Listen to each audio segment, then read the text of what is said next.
Hi అందరికి, welcome to one more mini vlog. మా సుదీప్ కి సమ్మర్ హాలిడేస్ ఇచ్చారని ఊరు వెళ్తున్నాం. మాది ఎర్లీ మార్నింగ్ 5:30 ట్రైన్, కానీ మా ట్రైన్ బాగా లేట్ అయిపోయింది. రైల్వే స్టేషన్ అయితే అస్సలు ఖాళీ లేదు. పెళ్లిళ్ళు, పండగలు అని ఫంక్షన్లు ఏవేవో ఉంటున్నాయి. అసలు ట్రైన్ అయితే ఖాళీ లేదు. మా పిల్లల్ని మార్నింగే లేపేశాను కదా, నిద్ర సరిపోక టైర్డ్ అయిపోయారు. ఈ లోపు మా ట్రైన్ వచ్చేసింది. మేము రిజర్వేషన్ చేసుకున్నాం కాబట్టి బాగా ఎక్కేసాము, లేదంటే తోపులాటే. ఇంకా మా సిస్టర్ వాళ్ళ ఫ్యామిలీ కూడా ఉంది. మేము కలిసి లూడో ఆడుకున్నాం. మేము దిగవలసిన స్టేషన్ అయితే వచ్చేసింది. ఇంకా ట్రైన్ దిగేసి ట్రైన్ బాయ్ చెప్పేసాము. మేము ఇంటికి వెళ్ళడానికని క్యాబ్ పెట్టుకున్నాం. క్యాబ్ ఎక్కేసాము. తిన్నగా ఇంటికి వెళ్ళాం కదా, మధ్యలో ఆపేసి కొబ్బరి బొండాలు తాగాము. అది అయ్యాక టిఫిన్ కి ఆపాం మళ్ళీ రాజాంలో.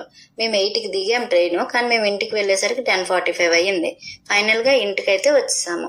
మీ పిల్లల్ని కూడా హాలిడేస్ కి నేటివ్ ప్లేస్ కి తీసుకుని వెళ్ళారా? మా జర్నీ మీకు నచ్చిందా? మీరు కూడా ఇంతేనా? డైరెక్ట్ గా ఇంటికి వెళ్తారా, లేదంటే మధ్యలో ఆపుకుంటూ వెళ్తారా? కామెంట్ చేయండి, సబ్స్క్రైబ్.